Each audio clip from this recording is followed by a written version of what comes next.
నమస్తే, welcome to AB news. ముందుగా headlines.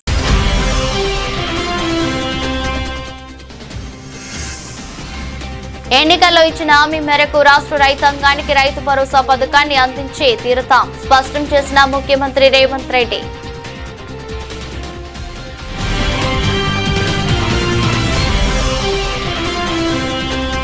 BRS party చిన్నపిల్లల మరణంపై రాజకీయం చేస్తున్నారని మండిపడ్డ సిద్దిపేట నియోజకవర్గ కాంగ్రెస్ పార్టీ ఇన్ఛార్జి పూజల హరికృష్ణ. గురుకులాలపై బీఆర్ఎస్ దే ముమ్మాటికి కపట ప్రేమని ఎద్దేవా.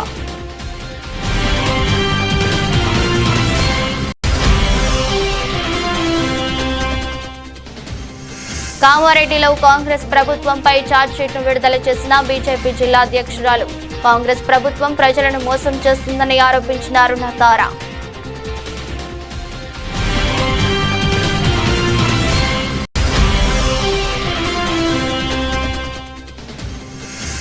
హనుమకొండ జిల్లా కేంద్రంలోని తేజస్వి స్కూల్లో అమానుషం. అయ్యప్ప మాల వేసుకున్న విద్యార్థులకు బలవంతంగా పాఠశాల యూనిఫామ్ను తొడిగిన యాజమాన్యం.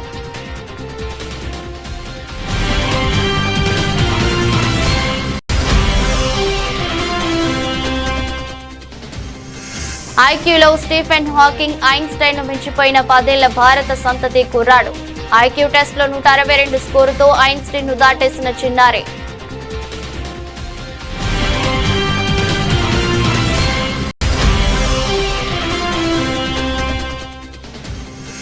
లాభాలతో మొదలై క్రమంగా నష్టాల్లోకి జారుకున్న దేశీయ స్టాక్ మార్కెట్లు. కొన్ని నిమిషాల వ్యవధిలోనే వేల కోట్ల రూపాయలు దక్కించుకున్న మదుపర్లు.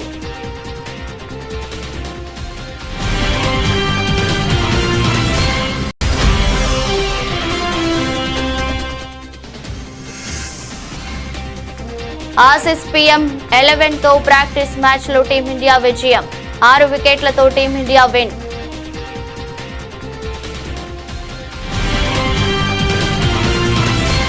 అసెంబ్లీ ఎన్నికల్లో ఇచ్చిన హామీ మేరకు రాష్ట్ర రైతాంగానికి రైతు భరోసా పథకాన్ని అందించి తీరుతామని ముఖ్యమంత్రి రేవంత్ రెడ్డి స్పష్టం చేశారు. ఈ విషయంలో ఎలాంటి సందేహాలు అవసరం లేదన్నారు. సంక్రాంతి తర్వాత రైతుల ఖాతాల్లో భరోసా సొమ్మును జమ చేస్తామని తెలిపారు. ఈ పథకం అమలుకు సంబంధించి విధి విధానాలను ఖరారు చేసేందుకు ఇప్పటికే మంత్రివర్గ ఉపసంఘాన్ని నియమించామని గుర్తు చేశారు. రికార్డు స్థాయిలో తాము రుణమాఫీ చేసిన బీఆర్ఎస్ నాయకులు పదే ఆరోపణలు చేస్తున్నారని రేవంత్ మండిపడ్డారు. గతంలో బీఆర్ఎస్ ఏం చెప్పిందో ఓసారి గుర్తు చేసుకోవాలన్నారు. 2014 లక్ష రుణమాఫీ హామీ ఇచ్చి 4 విడతల్లో చేస్తామని చెప్పారని, వడ్డీ కూడా చెల్లిస్తామన్నారని గుర్తు చేశారు. మళ్ళీ 2018లోనూ లక్ష రుణాన్ని ఒకేసారి మాఫీ చేస్తామని చెప్పి చేయలేదన్నారు. ప్రత్యక్షంగా ఈ రైతు పండుగలో పాల్గొన్నందుకు వారందరికీ మనస్ఫూర్తిగా కృతజ్ఞతలు. వారి ఆశీర్వాదము, వారి సంపూర్ణ మద్దతుతో ఈ ప్రభుత్వం ఇంకా 9 సంవత్సరాలు ఎన్నో విజయాలను సాధిస్తుందని నాకు సంపూర్ణమైన విశ్వాసం కలిగింది. మీడియా మిత్రులు కూడా నిన్నటి కార్యక్రమాన్ని ప్రజలకు చేరవేయడం ద్వారా ఒక మంచి కార్యక్రమం చేపట్టినందుకు వారిని కూడా అభినందిస్తున్నాను. ముఖ్యంగా కొన్ని వాస్తవాలను మనం చర్చించుకొని ఈ వాస్తవాల ప్రాతిపదికన భవిష్యత్ కార్యాచరణ నిర్ణయించుకుంటే రాష్ట్ర రైతాంగానికి, మహిళా లోకానికి, విద్యార్థులకు ఒక మంచి పరిపాలనను అందించడానికి ఈ ప్రభుత్వానికి సాధ్యమవుతుంది. ముఖ్యంగా జూన్ 2, 2014 తెలంగాణ రాష్ట్రం ఏర్పడే నాటికి ఆనాటి UPA 1, UPA 2 కాంగ్రెస్ పార్టీ అధికారంలో ఉండి అటు రాష్ట్రంలో కేంద్రంలో 16,000 కోట్ల రూపాయల మిగులు బడ్జెట్తో 69,000 కోట్ల రూపాయల అప్పులతో ఈ రాష్ట్రాన్ని చంద్రశేఖరరావు గారికి కాంగ్రెస్ పార్టీ అందించడం జరిగింది. సరిగ్గా 10 సంవత్సరాలు పూర్తి చేసుకొని మళ్ళీ చంద్రశేఖరరావు గారి నుంచి కాంగ్రెస్ పార్టీ అధికారాన్ని చేపట్టే నాటికి 7 లక్షల కోట్ల రూపాయల అప్పు, ప్రతి నెల 6,500 కోట్ల రూపాయలు ఆయన గారు చేసిన అప్పుకు అసలు మిత్తి చెల్లించే పరిస్థితిలో ఇందిరమ్మ రాజ్యము, ప్రజాప్రభుత్వం ఏర్పడ్డది. వాస్తవంగా 7 లక్షల కోట్ల రూపాయల అప్పుందన్న సంగతి ఆ 10 సంవత్సరాల ఏ సందర్భంలో కూడా ఆర్థిక నిపుణులు గాని, రాజకీయ విశ్లేషకులు గాని, గత ప్రభుత్వంలో బాధ్యత వహించిన చంద్రశేఖరరావు గారు కావచ్చు, హరీష్ రావు గారు కావచ్చు, లేదా ప్రభుత్వంలో ఆర్థిక మంత్రిగా పనిచేసిన ఈటల రాజేందర్ గారు కావచ్చు, ప్రజలకు ఏ రోజు వాస్తవాలను తెలుసుకునే అవకాశం గాని, వివరించే ప్రయత్నం గాని జరగలేదు. మేమందరం వివిధ మార్గాల ద్వారా సేకరించిన సమాచారము ప్రభుత్వాన్ని శాసనసభలో గాని, వెలుపల గాని నిలదీసినప్పుడు ప్రతిపక్షాలు అబద్ధాలు చెప్తున్నాయి. ఈ రాష్ట్ర ప్రజల మీద మేము అప్పుల భారాన్ని మోపలేదు, అద్భుతమైన పరిపాలనను మేము అందిస్తూ ఉన్నాం. తెలంగాణను బంగారు తెలంగాణగా మేము మార్చినామని చెప్పి ఆనాటి ప్రభుత్వం సందర్భం వచ్చినప్పుడల్లా ప్రతిదాడి చేస్తూ పోయింది. సరే, ఏది ఏమైనా డిసెంబర్ 7, 2023 నాడు మేము అధికారం చేపట్టిన రోజుకి అధికారం చేపట్టిన వెంబడే డిసెంబర్ 9, 2023 నాడు శాసనసభ సమావేశాలు ఏర్పాటు చేసి మేము వైట్ పేపర్ రిలీజ్ చేయడం జరిగింది. ఆస్తుల విషయంలో, అప్పుల విషయంలో, విద్యుత్ విషయంలో, సాగునీటి ప్రాజెక్టుల విషయంలో ప్రధానంగా అధికారంలోకి వచ్చిన వెంబడే వాస్తవ పరిస్థితులను ప్రజలకు వివరించడం ద్వారా వాస్తవ పరిస్థితులను అంచనా వేసుకొని ప్రభుత్వాన్ని నడపాలన్న ఆలోచనతోని వివరించినాం. ఆ వివరాల ప్రకారము 7 లక్షల కోట్ల రూపాయలు తెలంగాణ రాష్ట్రం మీద అప్పులను చంద్రశేఖరరావు గారు మోపినరు. వారు తెచ్చిన అప్పులకు అసలు మిత్తి ప్రతి నెల 6,500 కోట్ల రూపాయలు ఇప్పుడు మేము కడుతున్నాం. ఆ లెక్కన ఏ రకంగా రాష్ట్ర ఆర్థిక పరిస్థితి దిగజారిందో, క్షీణించిందో ప్రజలందరూ అర్థం చేసుకోవాలి. ఉమ్మడి రాష్ట్రం నుంచి వచ్చిన అప్పుల ప్రకారము సంవత్సరానికి 6,500 కోట్ల రూపాయలు అసలు మిత్తి గట్టే పరిస్థితి నుంచి చంద్రశేఖరరావు గారు దిగిపోయే సమయానికి ప్రతి నెల 6,500 కోట్ల రూపాయలు అసలు మిత్తి. ఆంధ్రప్రదేశ్ లో రెండవ అతిపెద్ద దేవాలయంగా ప్రసిద్ధిగాంచిన శ్రీ దుర్గా మల్లేశ్వర స్వామి వార్ల దేవస్థానంకి అమ్మవారిని దర్శించుకునేందుకు భక్తుల తాకిడి పెరిగింది. భక్తుల అవసరాలను దృష్టిలో పెట్టుకుని రాబోయే 100 ఏళ్లకు సరిపడా భక్తుల అవసరాలు తీర్చే విధంగా మెరుగైన సౌకర్యాలు, సదుపాయాలు కల్పించాలని దృఢ సంకల్పంతో కృషి చేస్తున్నట్లు విజయవాడ ఎంపీ కేశినేని శివనాథ్ చెప్పారు. ఇంద్రకీలాద్రిపై మహామండపం 7వ అంతస్తు సందలి కార్యాలయం నందు ఆదివారం జరిగిన శ్రీ దుర్గా మల్లేశ్వర స్వామి వార్ల దేవస్థానం అభివృద్ధికి సంబంధించిన మాస్టర్ ప్లాన్ పనులపై సమీక్ష సమావేశం జరిగింది. దేవాదాయ శాఖ మంత్రి ఆనం రామనారాయణ రెడ్డి ఆధ్వర్యంలో జరిగిన సమావేశంలో ఎంపీ కేశినేని శివనాథ్ పాల్గొన్నారు. వీరు ఇరువురికి ఈవో రామారావు ఆలయ మర్యాదలతో స్వాగతం పలికారు. అమ్మవారి దర్శనం అనంతరం సమావేశం జరిగింది. అనంతరం ఎంపీ కేశినేని శివనాథ్ మీడియాతో మాట్లాడుతూ అమ్మవారి ఆలయం అభివృద్ధి చేయడానికి కేంద్రం నుంచి నిధులు ఏ విధంగా తీసుకురావాలనే అంశంపై చర్చించినట్లు తెలిపారు. ఆలయ అభివృద్ధి కోసం ప్రతి వారం సమీక్ష సమావేశం జరిగిద్దని నిర్ణయం తీసుకున్నట్లు తెలిపారు. ఈ కార్యక్రమంలో దేవాదాయ శాఖ కమిషన్ సత్యనారాయణ, దేవాదాయ శాఖ చీఫ్ ఇంజనీర్ జీవీఆర్ శేఖర్, ఆలయ ఈఈలు KVS Koteswararao, T Vaikuntharao, tourism శాఖ EE technical committee member Pandurangarao, డిఈలు, ఏఈలతో పాటు ఇతర అధికారులు పాల్గొన్నారు. క్షేత్రంలో కార్తీక మాసం సంపూర్ణమవుతున్నటువంటి సందర్భంలో ఈరోజు ప్రభుత్వం చేత శ్రీ చల్లా శ్రీనివాస శర్మ గారు ఆస్థాన సిద్ధాంతిగా నియమింపబడినారు. ఈ పత్రాన్ని ఈరోజు మాన్య మంత్రివర్యులు, దేవాదాయ శాఖ మాత్యులు అయిన శ్రీ ఆనం రామనారాయణ రెడ్డి గారు ఆయనకు అందజేశారు. మరి ఇది ఒక శుభ పరిణామంగా భావిస్తున్నాము. కమిషనర్ గారు, ఎంపీ గారు కూడా ఈరోజు ఇక్కడికి వచ్చారు. వాళ్ళందరి చేతుల మీదుగా ఆస్థాన సిద్ధాంతి పదవిని ఈరోజు చల్లా శ్రీనివాస శర్మ గారు అలంకరించారు. మాకు చాలా సంతోషంగా ఉంది. మరి ఇలాంటి ఒక సిద్ధాంతకర్తతో మా వైదిక కమిటీ దేవాలయం కూడా పరిపుష్టమైందని చెప్పి మేము భావిస్తున్నాము. దేవాలయంలోనే కాకుండా ఇతర దేవాలయాలకు, దేవాదాయ శాఖకు సంబంధించినటువంటి కొన్ని సాంకేతికపరమైనటువంటి విషయాలలోన సలహా ఇవ్వడానికి, లేదా పంచాంగ కర్తలుగా, ఒక నిష్ణాతులుగా, మరి భారతదేశంలో ఉన్నటువంటి అతి తక్కువ మంది పంచాంగకర్తల్లో పంచాంగం రాయడానికి కొన్ని సిద్ధాంతాలు ఉంటాయి. ఆ సిద్ధాంతాలన్నిటి అవగాహన చేసుకున్నటువంటి ఒక వ్యక్తిగా ఈయన సేవలు మనకు బాగా ఉపయోగపడతాయని, అలాగే ఈ మధ్యన శాస్త్ర అధ్యయనాలు తగ్గిపోతున్నాయి. జ్యోతిషాస్త్రం కావచ్చు, వాస్తు లేదా తర్క మీమాంస ఇత్యాది శాస్త్రాల యొక్క పఠనం తగ్గిపోతుంది, ప్రోత్సాహం కూడా తగ్గుతుంది. ఇటువంటి సందర్భంలో రాష్ట్ర దేవాదాయ శాఖ ఒక నిర్ణయాన్ని తీసుకొని ఇటువంటి ఒక మరి సిద్ధాంతిని మాకు నియమించడం సంతోషదాయకం.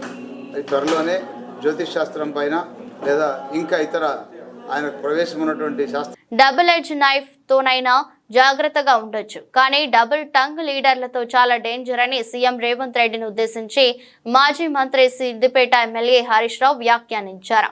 కాంగ్రెస్ ఏడాది పాలనలో రేవంత్ రెడ్డి ద్వంద్వ వైఖరిపై హరీష్ రావు తెలంగాణ భవన్ లో మీడియాతో మాట్లాడారు.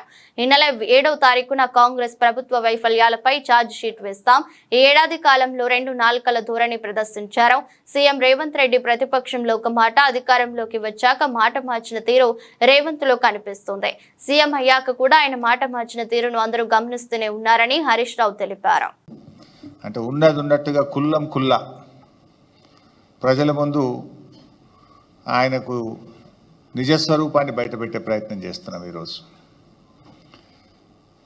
మనం జనరల్గా 2 తలకాయల పాము గురించి అందరం విని ఉంటాం కదా. 2 తలకాయల పామును చూసి మనం చాలా భయపడతాం, కానీ పాపం అది ఏమనది. 2 తలకాయల పాము అది ఏమనదు, అదంత పెద్ద ప్రమాదకరం కాదు. 2 నాల్కల ధోరణి కలిగిన మనుషులు ఉంటారు. 2 నాల్కల మనిషి అంటాం, కానీ దాన్ని మనం పెద్దగా పట్టించుకోం. 2 నాల్కల మనుషుల గురించి పెద్దగా పట్టించుకోం, కానీ వామ్మో అది చాలా ప్రమాదకరం, చాలా ప్రమాదకరం. అయితే ఈ 2 నాల్కల వైఖరికి ఎవరు నిదర్శనమని రాష్ట్రంలో ఎవరిని అడిగినా కూడా స్పష్టంగా నిస్సందేహంగా చెప్తారు. ఆయన ఎవరు అంటే రేవంత్ రెడ్డి, మన రాష్ట్ర ముఖ్యమంత్రి. డబుల్ ఎడ్జ్డ్ నైఫ్తోనైనా కొంత జాగ్రత్తగా ఉండొచ్చు, కానీ డబుల్ టంగ్ లీడర్లతో చాలా డేంజర్. సమాజానికి చాలా నష్టం వాళ్ళతో.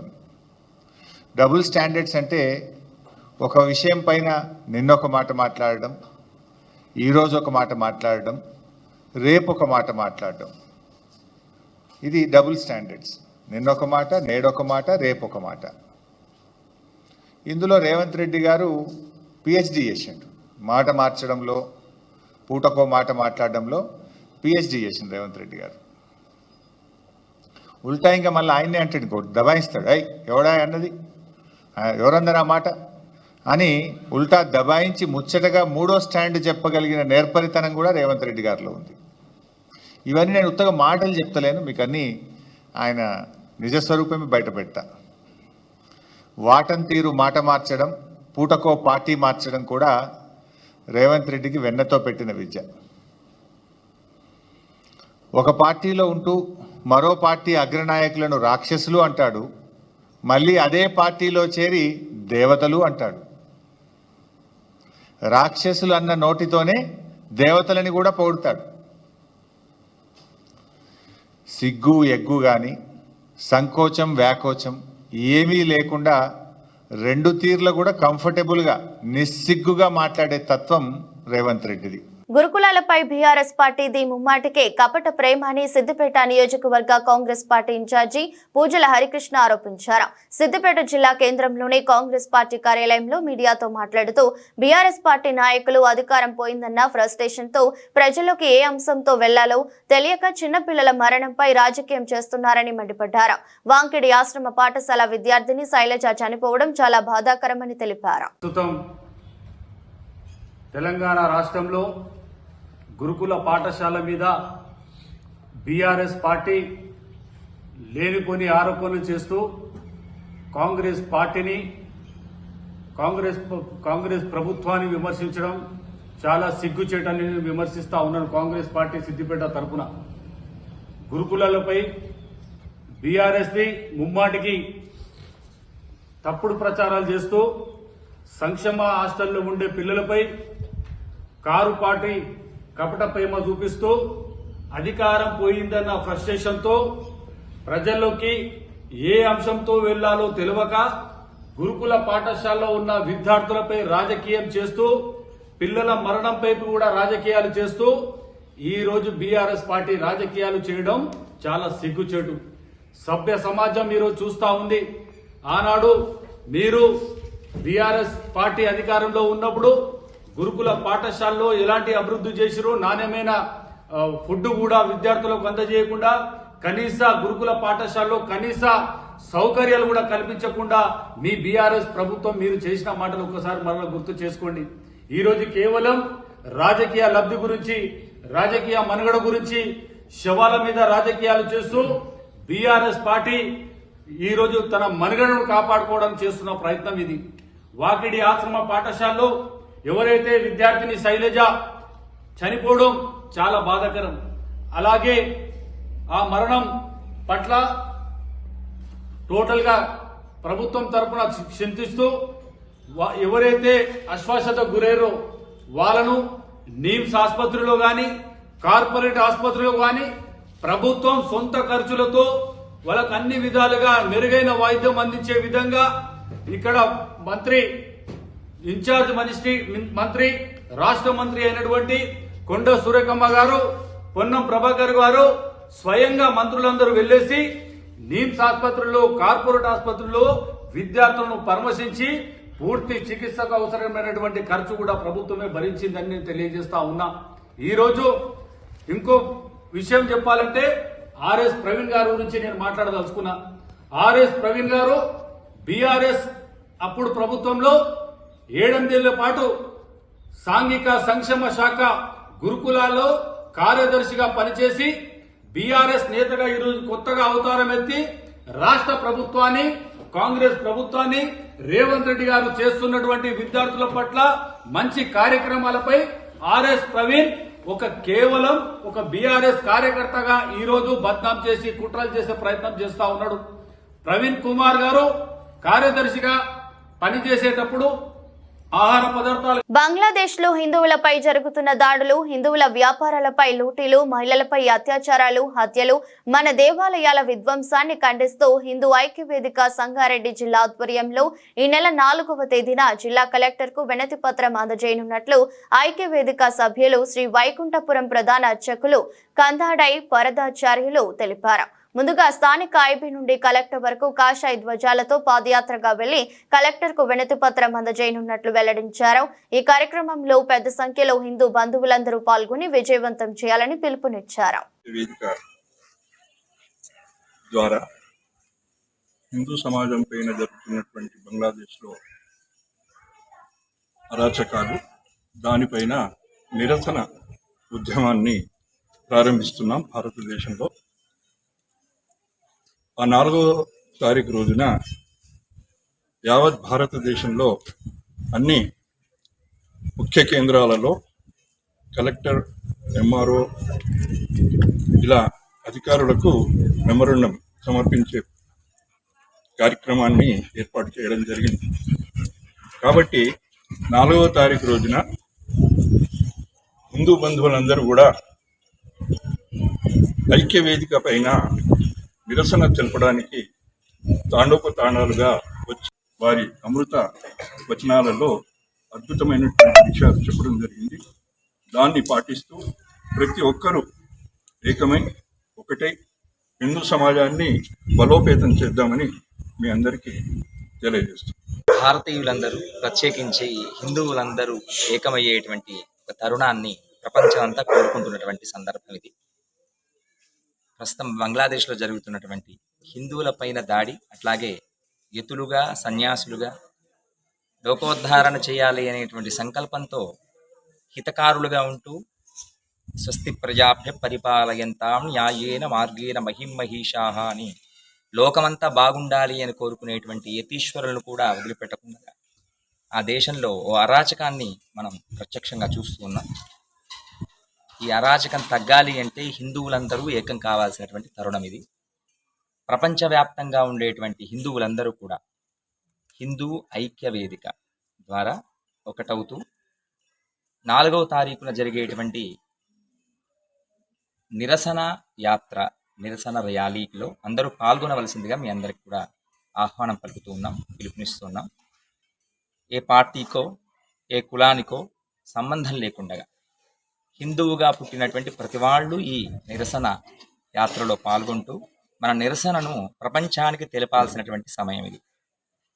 లోకమంతా బాగుండాలని కోరుకునేటువంటి వేద ధర్మాన్ని నమ్మినటువంటి హైందవ జాతి ప్రపంచంలో ఎక్కడ ఏ ఇబ్బంది జరిగినా బాగుండాలని కోరుకునే ఈ హైందవ జాతి ప్రస్తుతానికి ఒక రకమైనటువంటి మానవతారహితమైనటువంటి దేశంలో మానవతావాదులుగా బతకాలని చెబుతున్నటువంటి వాళ్ళను సైతం ఇబ్బంది పెడుతున్నటువంటి తరుణంలో మనందరం ఐక్యమై ఏకమై వసుదైక కుటుంబంగా ఈ లోకాన్ని కీర్తించాలి అని కోరుకునేటువంటి హైందవ జాతి పట్ల విశ్వాసం, భక్తి, శ్రద్ధ కలిగిన వాళ్ళందరూ కూడా ఈ హిందూ ఐక్య వేదిక ద్వారా ఏకమవుతూ 4వ తారీఖున ప్రపంచవ్యాప్తంగా జరుగుతున్నటువంటి ఈ ర్యాలీలో అందరూ పాల్గొనండి. 4వ తారీఖు ఉదయం 11 గంటలకు మన సంగారెడ్డి ప్రాంతంలో, సంగారెడ్డి పట్టణంలో ఉండేటువంటి ఐబీ నుండి మొదలుకొని కొత్త బస్టాండ్ దగ్గర నుంచి మరలా కలెక్టరేట్ వరకు ఈ యాత్ర కొనసాగుతుంది. హిందువులందరూ చిన్న పెద్ద ముసలి ముతక ఏమి తేడాలు ఉండకూడదు. అందరూ కూడా మేము హిందువులమే అనుకుని చెప్పుకునేటువంటి వాళ్ళందరూ కూడా ఈ యాత్రలో పాల్గొనండి. మన గళాన్ని గట్టిగా ప్రపంచానికి వినిపించేటువంటి ప్రయత్నం చేద్దాం. హిందుత్వం అంతా ఏకమై వసుదైక కుటుంబంగా ఈ లోకం వర్ధిల్లాలి అని మనసారా ఆకాంక్షిద్దాం. అక్కడ జరుగుతున్నటువంటి హిందువులపైన దాడిని ఖండిస్తూ చేసేటువంటి ఈ నిరసన ర్యాలీలో ప్రతి ఒక్కరూ మనస్సు నిండా ఈ హిందుత్వ భావాన్ని, ఈ వేద భావజాలాన్ని నింపుకొని ఈ యాత్రలో పాల్గొంటారని మీ అందరికీ ఆహ్వానం పలుకుతున్నాం. పరమశివునికి అత్యంత ప్రీతిపాత్రమైన కార్తీక మాసం పూర్తి అయిన నేపథ్యంలో పోలి పాడ్యమి వేడుకలు సోమవారం ఘనంగా జరిగాయి.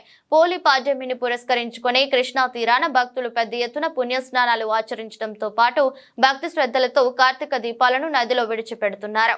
అలాగే దేదీప్యమైన విద్యుత్ దీపపు కాంతుల నడుమ క్షేత్రాలు తేజోవంతంగా వెలుగొందుతున్నాయి. పరమశివుని దర్శించుకునేందుకు భక్తులు పెద్ద ఎత్తున శివాలయాలకు తరలి వెళ్లడంతో జిల్లా వ్యాప్తంగా ఉన్న దైవ క్షేత్రాలన్నీ భక్తులతో కిటకిటలాడుతున్నాయి. దీపాల వెలుగుల్లో కృష్ణమ్మ కార్తీక మాసం ముగింపుకు మార్గశిర శుద్ధ పాడ్యమిగా పిలుస్తుంటారు. దీనిలో భాగంగా పోలిన స్వర్గానికి పంపడం ఆనవాయితీగా వస్తుంది. భక్తులు నది స్నానం ఆచరించిన తర్వాత ఆవు నేతితో ముంచిన వత్తులను అరటి డబ్బాలలో పెట్టి వెలిగించి నదిలో వదిలేయటం ఈ పూజల్లో భాగంగా ఉంటుంది. అయ్యప్ప మాల వేసుకున్నారని విద్యార్థి పట్ల అనుమానుషంగా ప్రవర్తించిన ఘటన హనుమకొండ జిల్లా కేంద్రంలోని తేజస్వి స్కూల్లో చోటు చేసుకుంది. మాలలు వచ్చిన బాలుడిని గంట పాటు ఆరబయట నిలబెట్టి బలవంతంగా పాఠశాల యూనిఫామ్ ను తొడిగారు యాజమాన్యం. కాగా దీనిపై అయ్యప్ప స్వాములు వివరణ కోరగా పొంతం లేకుండా సమాధానాలు చెప్పడంతో ప్రిన్సిపల్ ఛాంబర్ ఎదుట బైఠాయించి నిరసన తెలిపారు.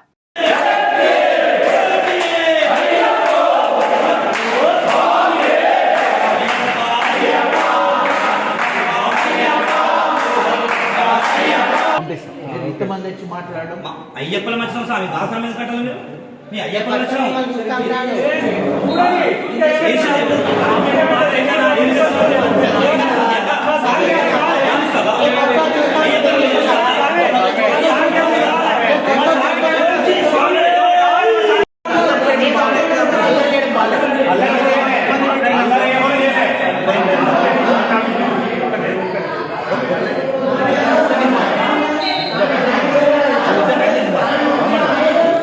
బ్రిటన్ కు చెందిన 10 ఏళ్ల భారత సంతతి కుర్రాడు క్రిష్ అరోరా ఇంటెలిజెన్స్ కోషెంట్ ప్రపంచ ప్రసిద్ధి శాస్త్రవేత్తలైన ఆల్బర్ట్ ఐన్స్టీన్, స్టీఫెన్ హాకింగ్ లను మించిపోయాడు. పశ్చిమ లండన్ లోని హౌన్స్ కు చెందిన క్రిష్ గణితం నుంచి సంగీతం వరకు అన్ని రంగాల్లోనూ అత్యంత జీనియస్ గా గుర్తింపు తెచ్చుకున్నాడు. ఐక్యూ టెస్ట్ లో 162 స్కోర్ సాధించాడు. ఈ క్రమంలో తన హీరోగా చెప్పుకునే ఐన్స్టీన్ కంటే 2 మార్కులు ఎక్కువే సాధించడం గమనార్హం. క్రిష్ తన మేధతో అత్యంత ఐక్యూ కలిగిన వారికి మాత్రమే పరిమితమైన మెన్నా సొసైటీలో సభ్యత్వం సాధించాడు. 4 ఏళ్ల వయసులోనే గణిత పుస్తకాన్ని 3 గంటల్లో పూర్తి చేసిన క్రిష్ 8 ఏళ్ల వయసులో తన క్లాస్ సబ్జెక్టులను ఒక్క రోజులోనే పూర్తి చేసి ఔరా అనిపించాడు. 11+ ఎగ్జామ్స్ చాలా ఈజీ అన్న ఈ కుర్రాడు తనకు స్కూలుకు వెళ్లాలని అనిపించదని, అక్కడ చిన్న వ్యాఖ్యలు, చిన్న లెక్కలు చేయడంతోనే సరిపోతుందని వాపోయాడు. 6 నెలల్లోనే 4 గ్రేడ్లు సాధించి ట్రినిటీ మ్యూజిక్ కాలేజీలోని హాల్ ఆఫ్ ఫేమ్ లో చోటు సంపాదించాడు. దేశీయ స్టాక్ మార్కెట్లు వారాంతంలో మొదటి రోజైన సోమవారం లాభాలతో మొదలై క్రమంగా నష్టాల్లోకి జారుకున్నాయి. ఆ తర్వాత మళ్లీ ఉదయం 10:17 నాటికి లాభాల్లోకి వచ్చాయి. ఈ క్రమంలో సెన్సెక్స్ 65 పాయింట్ల లాభంతో ట్రేడ్ అయి 79,866 స్థాయిలో ఉండగా నిఫ్టీ 38 పాయింట్లు పెరిగి 24,169 పరిధిలో ట్రేడ్ అవుతోంది. మరోవైపు బ్యాంక్ నిఫ్టీ 145 పాయింట్లు పడిపోవడం విశేషం. ఇక నిఫ్టీ మిడ్ క్యాప్ 100 ఇండెక్స్ 270 పాయింట్లు పుంజుకుని 56,663 స్థాయికి చేరుకుంది. దీంతో మదుపర్లు కొన్ని నిమిషాల వ్యవధిలోనే వేల కోట్ల రూపాయలు దక్కించుకున్నారు. ఈ క్రమంలో HDFC life, IndusInd bank, Cipla, HUL లారెన్స్ కంపెనీల స్టాక్స్ టాప్ 5 నష్టాల్లో ఉండగా Grasim, UltraTech cement, Shriram finance, Maruti Suzuki, Sun Pharma సంస్థల స్టాక్స్ టాప్ 5 లాభాల్లో ఉన్నాయి. టెలికాం ఆపరేటర్లు వాయిదా వేసిన స్పెక్ట్రమ్ చెల్లింపుల కోసం బ్యాంక్ గ్యారంటీ అవసరాలను రద్దు చేయడానికి కేంద్ర మంత్రివర్గం సూత్రప్రాయంగా అంగీకరించిన తర్వాత గత కొన్ని ట్రేడింగ్ సెషన్లలో వోడాఫోన్ ఐడియా షేర్లు 30% వరకు పెరిగాయి. దీంతో సోమవారం ఉదయం 10 గంటలకు వోడా ఐడియా స్టాక్ ప్రతికూల జోన్లో స్వల్పంగా 8.30 స్థాయిలో ట్రేడ్ అవుతుంది. 5 టెస్టుల బార్డర్ గవాస్కర్ ట్రోఫీ సిరీస్ కోసం టీమిండియా ప్రస్తుతం ఆస్ట్రేలియాలో పర్యటిస్తోంది. నవంబర్ 22న ప్రారంభమైన తొలి టెస్టులో టీమిండియానే విజేతగా నిలిచింది. టీమిండియా ఆస్ట్రేలియా మధ్య 2వ టెస్టు డిసెంబర్ 6 నుంచి ఆడలైతే వేదికగా జరగనుంది. అయితే ఈ టెస్టు డే నైట్ విధానంలో పింక్ బాల్ తో జరగనుంది. అందుకోసం టీమిండియా ఆస్ట్రేలియా ప్రైమ్ మినిస్టర్స్ 11 జట్టుతో 2 రోజుల ప్రాక్టీస్ మ్యాచ్ ఆడింది. కాన్ బెరార్లోని మనూకా ఓవర్లో జరిగిన ఈ మ్యాచ్ లో టీమిండియా 6 వికెట్లతో విజయం సాధించింది. టాస్ గెలిచిన టీమిండియా బౌలింగ్ ఎంచుకుంది. దాంతో మొదట బ్యాటింగ్ కు దిగిన PM11 జట్టు తొలి ఇన్నింగ్స్ లో 43.2 ఓవర్లలో 240 పరుగులకు ఆల్అౌట్ అయింది. యువ బౌలర్ హర్షిత్ రాణా 4 వికెట్లతో సత్తా చాటాడు. ఆకాష్ దీప్ 2, సిరాజ్ 1, ప్రసిద్ధ్ కృష్ణ 1, వాషింగ్టన్ సుందర్ 1, రవీంద్ర జడేజా 1 వికెట్ తీశారు. వార్తలు ముగించే ముందు మరోసారి హెడ్లైన్స్.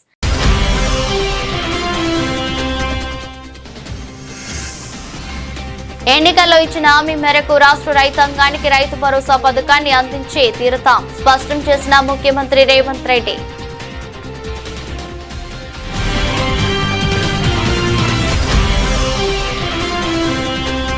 బీఆర్ఎస్ పార్టీ చిన్నపిల్లల మరణంపై రాజకీయం చేస్తున్నారని మండిపడ్డ సిద్దిపేట నియోజకవర్గ కాంగ్రెస్ పార్టీ ఇన్ఛార్జి పూజల హరికృష్ణ. గురుకులాలపై బీఆర్ఎస్ దే ముమ్మాటికి కపట ప్రేమని ఎద్దేవా.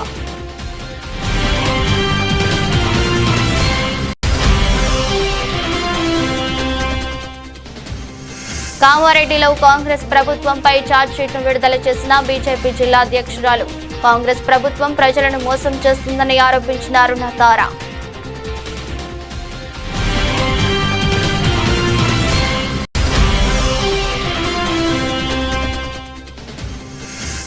హనుమకొండ జిల్లా కేంద్రంలోని తేజస్వి స్కూల్లో అమానుషం. అయ్యప్ప మాల వేసుకున్న విద్యార్థులకు బలవంతంగా పాఠశాల యూనిఫామ్ను తొడిగిన యాజమాన్యం.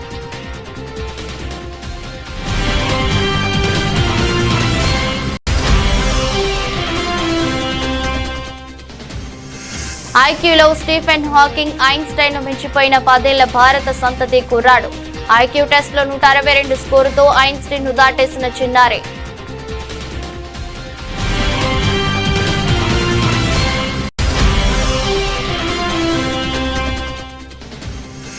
లాభాలతో మొదలై క్రమంగా నష్టాల్లోకి జారుకున్న దేశీయ స్టాక్ మార్కెట్లు. కొన్ని నిమిషాల వ్యవధిలోనే వేల కోట్ల రూపాయలు దక్కించుకున్న మదుపర్లు.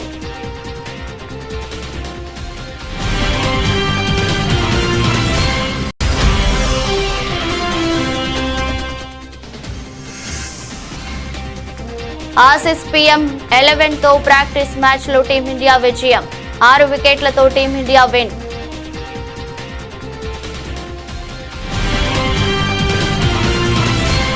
ఎదురస్ట్ బులెటిన్ మరో బులెటిన్లో మళ్ళీ కలుద్దాం. అంతవరకు సెలవు, నమస్కారం.